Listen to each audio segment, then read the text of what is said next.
Assalamualaikum warahmatullahi wabarakatuh. Kepada sahabat-sahabat yang dikasihi, yang dirindui, semoga dalam lindungan Allah dan dimurahkan rezekinya. Amin amin rabbal alamin. Selamat petang sahabat-sahabat. Saya cuba nak kongsikan petang ni. Dalam satu pokok ada dua klon yang berbeza. Tu kadang-kadang sahabat tanya saya apa nama klon. Memang saya sorry to say lah. Kalau setakat kebun bapa saya ni 2-3 klon, saya tak ada masalah. InsyaAllah saya boleh hafal. Tapi kebanyakan kebun bapa saya ni boleh dikatakan hampir semua adalah pokok klon, pokok yang dikahwinkan. Mungkin ada 2-3-4 jenis, ada beberapa pokok yang sama, tapi dia bermacam-macam jenis lah. Ni petang ni saya cuba nak tunjuk satu contoh pokok klon, koko klon, tapi ada klon lain dari pokok dia. Pelik tak? Tak pelik, tapi nyata. Ni contoh dia kan. Awak cuba awak tengok. Yang buah bawah ni, dia agak licin, agak bulat kan. Tapi yang atas dia ni, tengok atas dia ni agak membrutu. Wah, ini UPBK suka ni kawan. Dia boleh sangkut tular apa semua kan. Sebab apa dia boleh jadi macam ni? Yang bawah ni apa? Pangkal ni macam bulat licin kan. Yang pangkal ni mungkin kemungkinan pokok asal. Pokok yang mula-mula kan, asal kan. Mungkin yang atas ni, yang dia bertukar jadi buah yang membrutu panjang macam ni, ini mungkin cantuman dia. Kita pun tak tahu mana cantumannya, mana satu kan. Sebab dia dah bercantum. Kan? Ni mungkin yang buah yang bawah ni yang agak licin, macam bulat sikit ni. Ini mungkin batang asal. Semasa dia sambung pucuk tu kan. Atas dia sambung tu mungkin dengan klon lain. Ni atas sambungan dia dengan klon lain. Di sini. Kan dia membrutu tu kawan. Ini POBK suka ni. Dia membrutu. Tengok tu. Tapi yang bawah ni, yang asalnya, dia punya batang asal dia, pangkal dia, tengok agak bulat, licin kan. Tengok, dia agak bulat, licin kan. Kan beza tu. Ni macam agak lonjong, panjang. Sebab di pangkal dia ni, klon lain. Dan yang dia buat cantuman ni, klon lain. Klon yang berbeza. Tu kawan. Tu kalau kawan tanya saya klon pasal apa, suruh tu saya lah. Satu pokok pun. Ni mungkin batang asal dia ni, klon lain. Dan yang dia buat cantuman ni, klon lain. Tu tengoklah kan. Bukan saya cakap tengok perbezaan dia kan. Tu dia agak bulat, licin kan. Nak dibandingkan dengan sambungan dia, tengok. Agak kasar, panjang, lonjong kan. Tengok ni.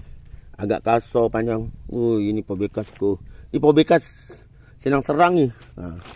Kan tu bulat. Bulat macam agak kelicinan. Itu batang asal dia. Mungkin yang atas ni penyambungan dia. Tu lah kawan. Kebun bapa tadi ni lah. Dia bermacam-macam ni. Ni buah dia. Ni yang buah bawah macam ni lah yang saya cakap.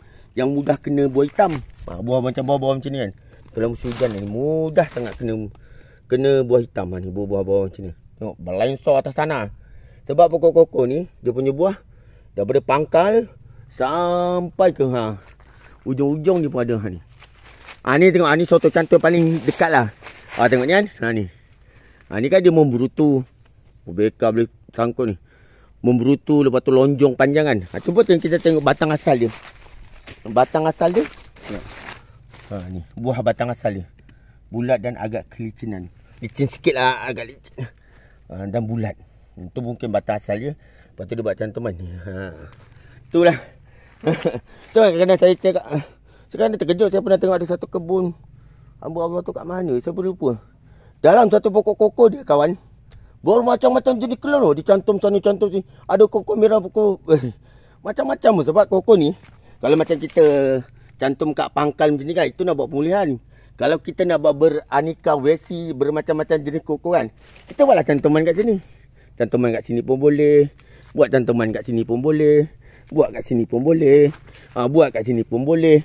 Ataupun potong ni, cantum. Ni potong, cantum pun boleh.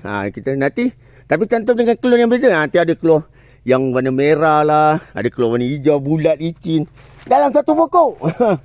Koko ni hidup dia memang dengan cantumannya kawan. Itulah saya cakap tu, tengoklah ni. Ni batang asal dia. Mungkin koko yang bulat, licin macam ni. Ada nama klon dia.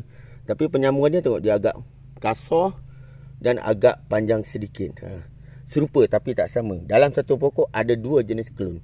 Ini mungkin batang yang asal dia lah. Yang lepas tu dia buat sambungan, baru dia jadi macam ni lah. Ni. Wah, ini kalau buah bawah koko ni, yang bawah-bawah ni memang senang kena ni. kena buah hitam lah. Ini pun kadang ada kanker batang je kawan ni. Tapi saya rawat kan. Dia jadi pulih lah. Jadi mesti balik kan. Kalau yang macam semalam tu dia dah tua. Ni pun kesan kanker batang ni. Saya pun tu dia jadi keras balik. Tapi dia macam ada parut lah. Kesan lah. Parut. Ni pun sama. Ni kan dia macam nak repot kan. Dia macam nak repot-repot, nak pecah kan. Tapi bila saya rawat dia. Ni pun kanker juga.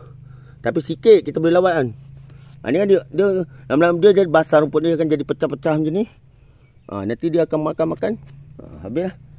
Ni bersama kanker batang. Bila dah basah, dah basah apa semua kan. Dengan cara otomatik ni kulat akan duduk situ lah. Kulat akan tumbuh lah. Sebab kulat tempat dia tempat yang orang kata apa, asalnya tempat yang lembab, basah-basah. Sama juga macam buah hitam. Dia basah lembab, kulat tu akan tumbuh.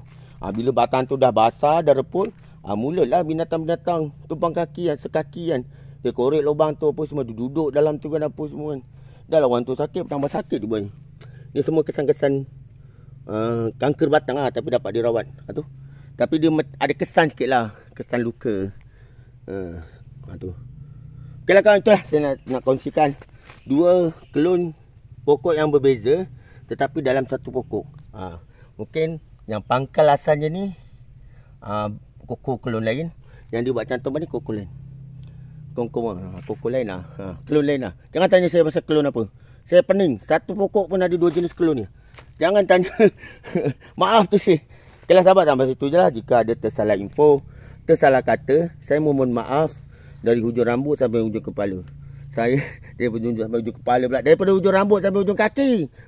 Saya manusia biasa yang tak lari daripada melakukan kesilapan. Dengan akhir kata, Assalamualaikum warahmatullahi wabarakatuh.